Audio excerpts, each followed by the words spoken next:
This is Agriculture Today, and I'm Shelby Varner with the K-State Radio Network.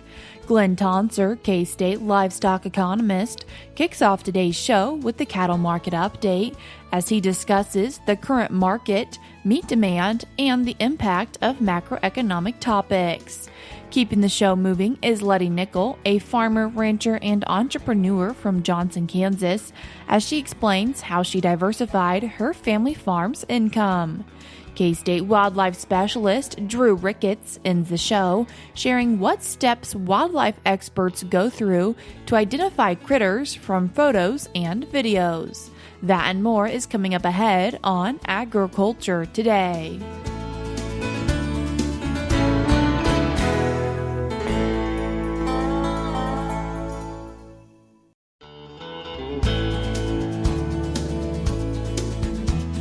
You're tuned in to Agriculture Today, and we start our Monday show with a cattle market update from K-State livestock economist Glynn Tonsor. Glynn, thanks for joining us today. My pleasure. Thanks for having me on, Shelby. Glynn, what are we seeing for the cattle market? Yeah, this past week was another week of strength overall. And we'll start here on the cash markets. AMS called the Fed cattle market on Friday at about 237. So we're holding those previous gains. Actually, early in the week, it was even stronger. And then the week ended a little bit weaker. But as a whole, I would say we held on to notable strength that's occurred the last several weeks. When you look at feeder cattle, not surprising this time of year, we have pretty light volumes. And that definitely is the comment in most of the AMS reports. But what did trade was higher. So one lot here for the weekly Kansas report I took note of was a lot of 126 head weighing 822 pounds, sold for 343. And that, of course, would be up compared to certainly a month ago. And the board was consistent with this. So when we look at the CME contracts, the August contracts for live and feeder cattle were both up. Live cattle was at 233, up about $3 on the week. I'll pause there and note that we are slowly gaining. Convergence is the term that's used. Cash and the board have been separate for a while, and you'll take note that over the last few weeks, the board has caught up some with the cash market. We talked about that, I think, the last two times I was on here. Feeder cattle, August contract was 339, up about $5 for the week. So ongoing bull market there in the feeder cattle complex. You mentioned that last week was strong, but a little bit weaker towards the end. Why was that? There was a few other macroeconomic kind of announcements and concerns that came out late Thursday and on Friday. I'm going to talk again about some macroeconomics here in a moment on meat demand specifically, but some revisions in the jobs numbers, some unemployment numbers and so forth that give some pause on the resiliency kind of assumptions in the economy. And several commodities, including cattle, were off Friday, I think is most likely what it was. Glenn, what were we seeing for boxed beef? So boxed beef for the week closed up fairly strongly. So choice was $379 on Friday. That was up $16 compared to the Friday before. Select was $355 on Friday, up a full 14. So, my last comment about macroeconomic concerns aside, boxed beef continues to hold well. So collective demand, and I'm saying collective here because remember, boxed beef is kind of a wholesale level measure. It's the value of wholesale beef before it gets to the retailer or restaurant or, the export destination. So it's the net of those three market forces. And we continue to see some strength there, and that's great.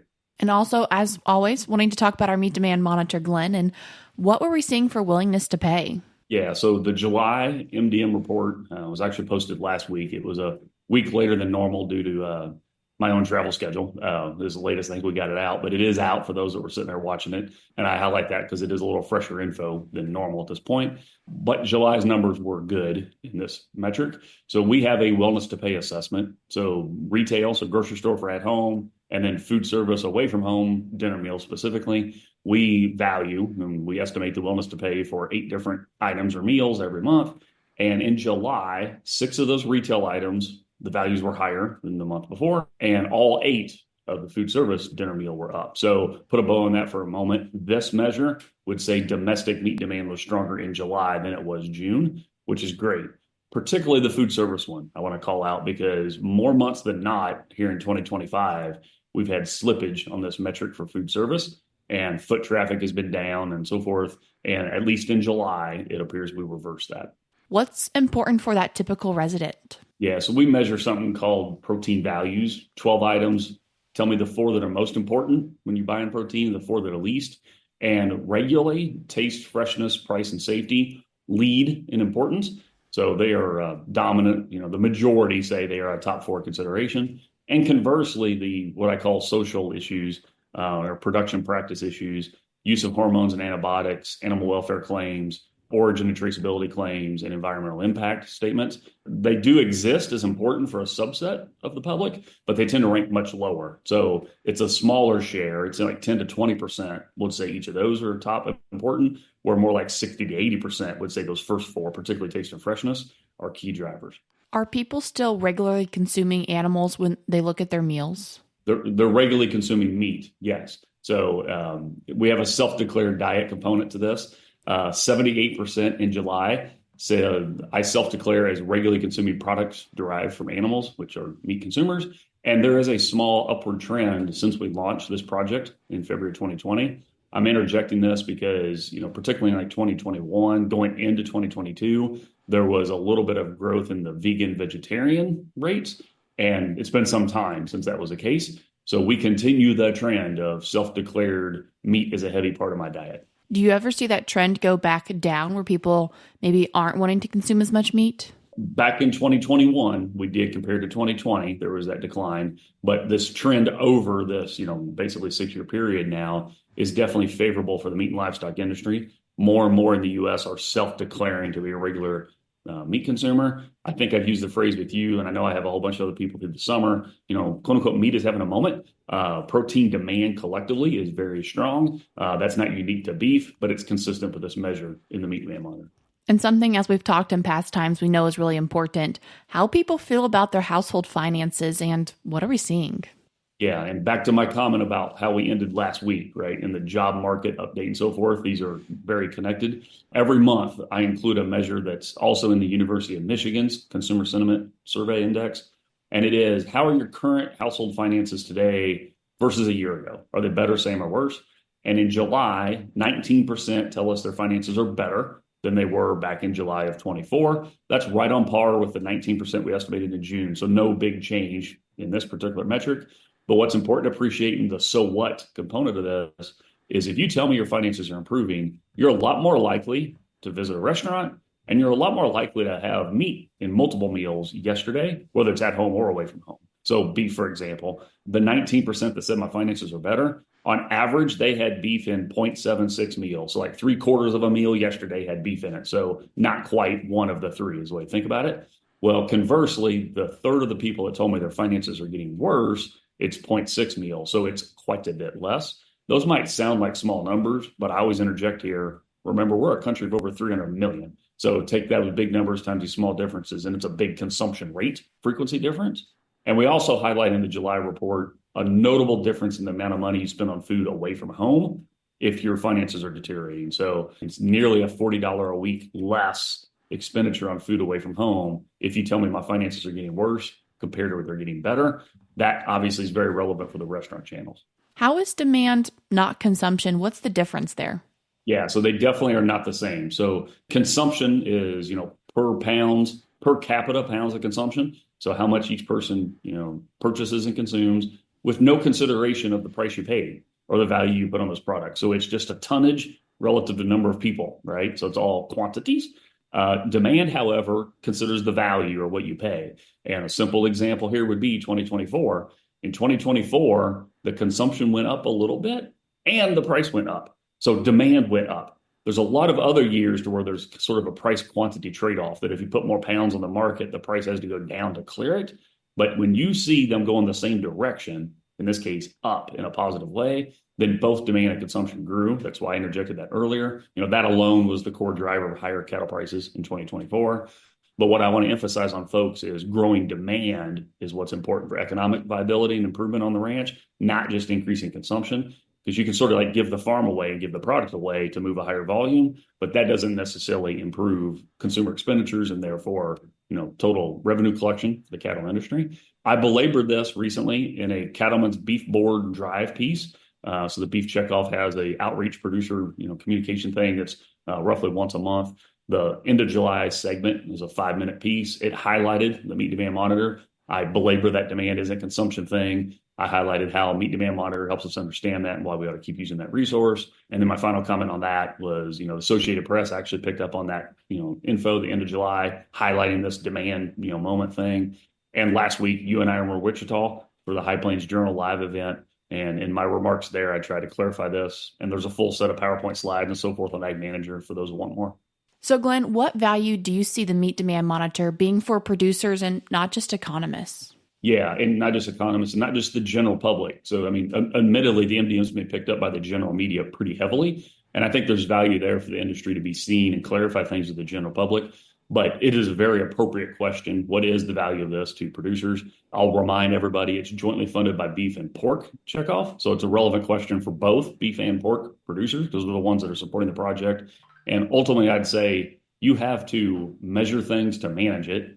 And we have to manage demand to manage on the farm profitability. So I try to clarify here that meat demand is key to the profitability of beef and cattle producers. The same thing holds for hog and pork producers. We're just mainly talking to cattle audience here today, but you've got to measure demand. And there is public data measures of that, monthly, very broad measures. Some of those are changing. We don't have quite the same BLS measures for USDA to use, but this is a little bit quicker shovel-ready, survey measure that is funded by the checkoff and maintained at K-State. Everything's accessible and fully transparent so producers can dive in and get to know more detail if they want. But you have to measure something to manage it, and the Meat Demand Monitor is just another tool to help us measure and monitor domestic meat demand. Glynn, I appreciate you taking the time to join us today. I appreciate being on, Shelby. That was K-State livestock economist Glynn Tonsor. We're cutting to a short break now on Agriculture Today, but we'll be right back.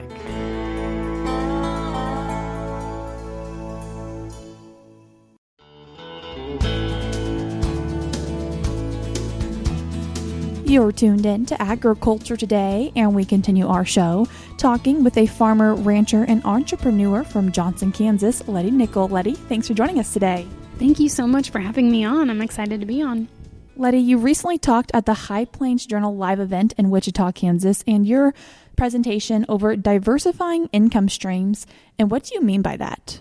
Yeah, just mainly looking at your operation and what you can do on a small scale or a large scale to bring additional revenue in, whether it's traditional or non-traditional. And when I say traditional, it'd be like running a stocker operation or potentially doing a custom hire business, or maybe even on the non-traditional side, which is kind of something we've tailored into, is a little bit of ag tourism, such as we have a grain bin Airbnb and also a wedding venue. The other part of traditional you could do is the direct beef consumer business. And why did you guys decide to diversify? Yeah, just because of, margins are getting tighter each year. And then also my dad has had a sickness, so it was tight already. And then you get into an even more tight economy. Diversifying was how we are keeping our operation alive and to continue on to the next legacy. What did you look into to decide how you were going to diversify? So I just looked at what we had available that wasn't going to cost us a lot to convert or to do extra, and also different resources for our community that we could provide. So like for specifically where I'm at, there was not a good mineral that we could buy. So that's something I started selling, was a high quality mineral. And then also on the non-traditional side, like the ag tourism stuff, I had an old grain bin that wasn't serving any purpose. So we kind of renovated it and made it into an Airbnb. So I really looked at my resources, what we had available, what would be easy to utilize, and what we could turn into. Was everything perfect when you started it? Definitely not. So when I first opened the Airbnb, there was not an air conditioner in it. I just opened it. I felt so bad because some people came in the summer and they just opened all the windows, but they loved it. And I was like, oh gosh, you guys are the real MVPs for sticking this out. So it was definitely not perfect, and it's always evolving and always changing. So things continue to grow as you grow. You've mentioned your wedding venue, the meat company, and the Airbnb. What did you start with? I actually started by selling beef, and I started that in 2018 before I moved home, and that was kind of my multi-passion stream there. And then in 2020, my sister wanted to get married, and there was no place to have a wedding in Southwest Kansas on a ranch, so that's how we started the wedding venue, and then soon after that, the Airbnb came.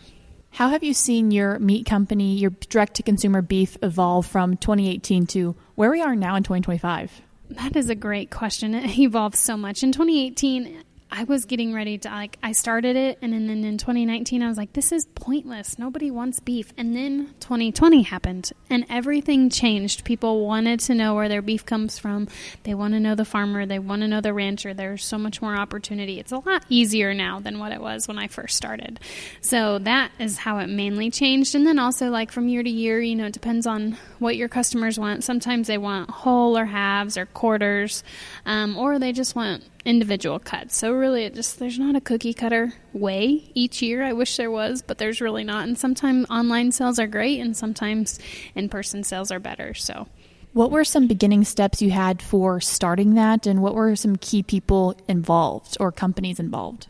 Yes, so I was in the feed yard actually prior to this, so I was able to learn the skill of feeding an animal, because that is definitely an art and a science, learning how to get the animal finished up to production, up to where it's going to, perform correctly for the consumers and just be that great, tender, marbly, flavorful deliciousness beef we all know and love, so that was something that really helped me and shaped me in being able to finish the animals.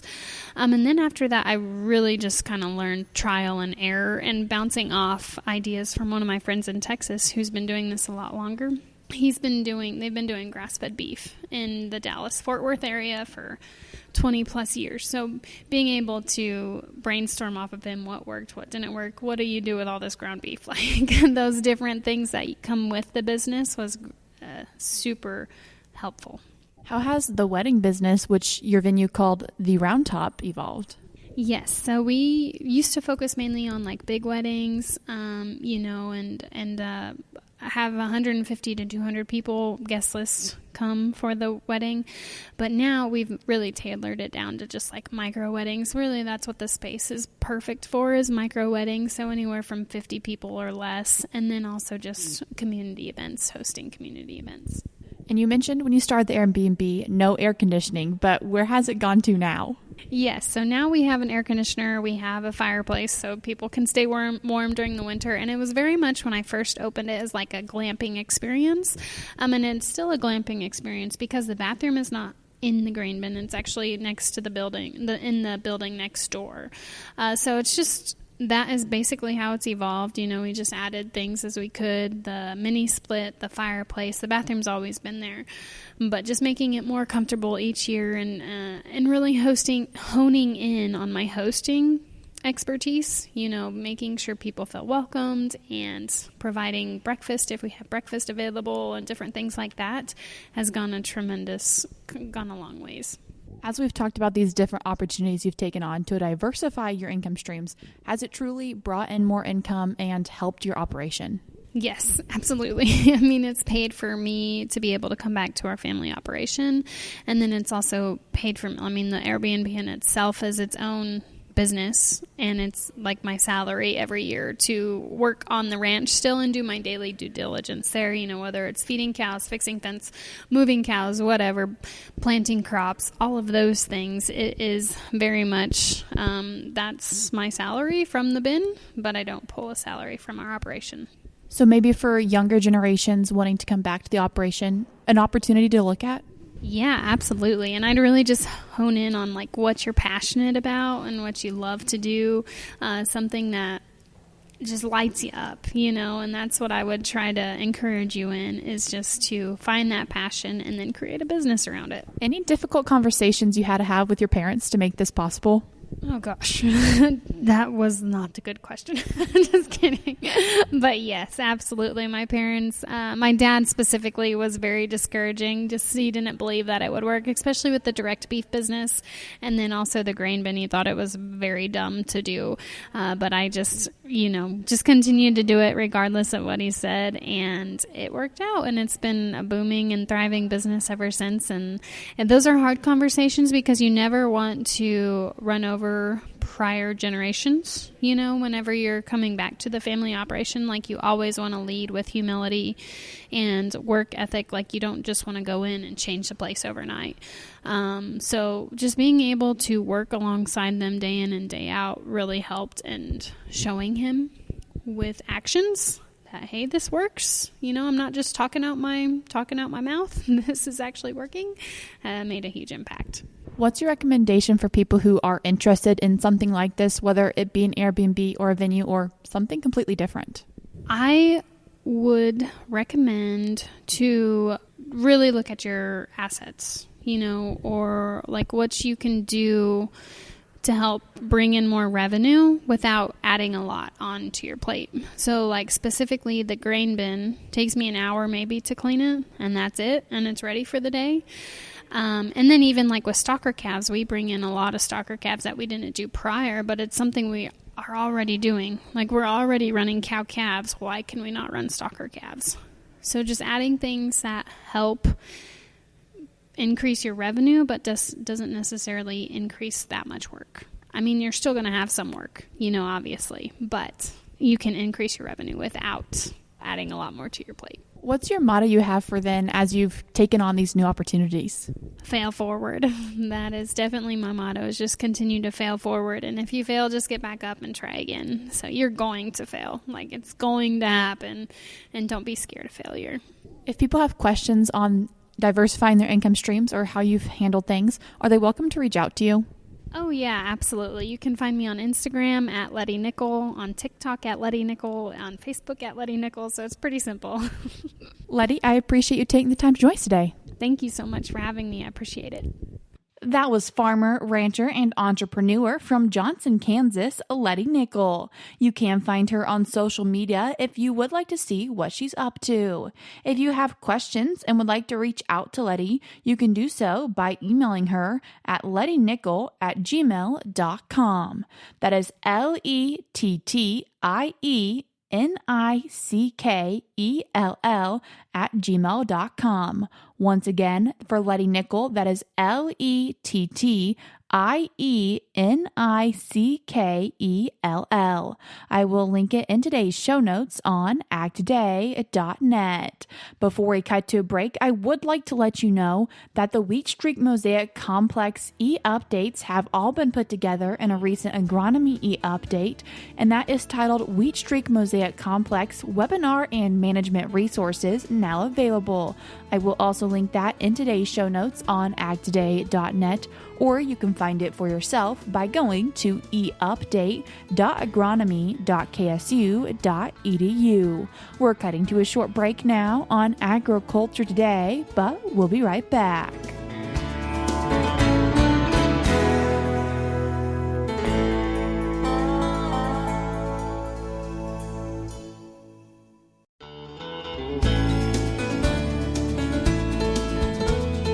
You're tuned in to Agriculture Today, and we conclude our Monday show talking about wildlife with K-State wildlife specialist Drew Ricketts. Drew, thanks for joining us today. Yeah, thanks for having me, Shelby. Drew, today wanting to discuss what goes into verifying wildlife from pictures or other media. And first, what is the best way for people who are knowledgeable in wildlife to identify different species? When someone sees a critter or sees signs of a critter, there's lots of different ways that we might capture some sort of image or video that somebody like me could look at and try to identify the critter. And there's several things that are important to keep in mind. Pictures are really good, especially if you can get a clear picture. One of the challenges that we have, whether we're looking at tracks or whether we're looking at a picture of an animal, or even if we're looking at a picture of, let's say, a calf that's been eaten, oftentimes folks want to take really zoomed in close-up pictures. And the more zoomed in or close-up a picture is, oftentimes the less of the details that I need to see. So keep in mind that a broad picture that shows not only the critter, but the surroundings are good. If you can get multiple pictures, then zooming in is great too, but make sure you got at least one that's broad. If we can have something in the picture for scale so that we know how big that animal is. There were some recent videos from Ulysses of a mountain lion that was in town down there. And that mountain lion, this wasn't intentional, but the security cameras caught the mountain lion walking by the bumper of a pickup. And you could very clearly see how tall it was based on that. If you're taking pictures of tracks or scat, which is the fancy mammologist word for poop, then we might put a quarter next to it, or a dollar bill, or a credit credit card, of course, not showing the credit card numbers, but anything of known size that we can use to tell how big that thing was. Videos are good, but if you can't get a video, that's okay. A good picture, we can do a lot with a good picture back when we get it blown up on a computer screen for sure. How do you go about then verifying what that species potentially is? There's lots of different things that we might look at. So just as an example, there was a recent news story from Johnson County where somebody thought they got a picture of a mountain lion. And when I look at that picture, I very clearly see a bobcat. And there are several different things that I'm looking for in that picture. One of them is, of course, a long, very large tail. If we're looking for a mountain lion versus a bobcat, the critter in the image clearly had a short tail. We're looking at coloration. So bobcats have all kinds of spots on their body, especially on the insides of their front and back legs. So if we can see those insides of their legs in that image, then even in a really blurry photo, it usually stands out to where we see that white and black pattern stacked on top of each other. So that's something.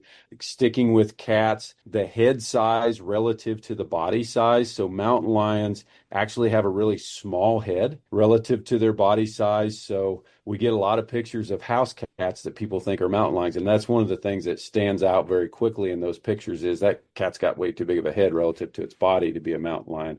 Other things that might not jump out to somebody who hasn't had experience in this, most wildlife managers have had a mammalogy class where we studied not only how to identify critters based on their outsides, but also their skulls and those sorts of things. And we had a Great Lakes wolf that was killed by some coyote hunters back in 2012 out around Waukene. And when I first saw the pictures of that wolf, it was colored like our coyotes in the Great Plains, but I could clearly see the skull structure was way too blocky, way more robust than a coyote skull would be. And so stuff like that we might not necessarily think about. The size of feet, the pad shape of a cat is very different than the pad shape of a dog. There's also different shape to the toes. There might be claws on almost all dog tracks, but there's not going to be claws on cat tracks when we see them. And so anytime somebody sends a picture to a wildlife biologist to try and figure out what that critter is in the picture, these are the kinds of things that we're looking at. And those of us that evaluate lots of pictures all the time, there's things that just pop out to you just almost as soon as you open a picture. And every once in a while, there's one that we really have to look at close, but that's the stuff that we're picking out. Drew, I appreciate you taking the time to join us today. Thanks for having me. That was K-State wildlife specialist Drew Ricketts. That's all we have for you today on Agriculture Today, but we'll be back with more for you tomorrow.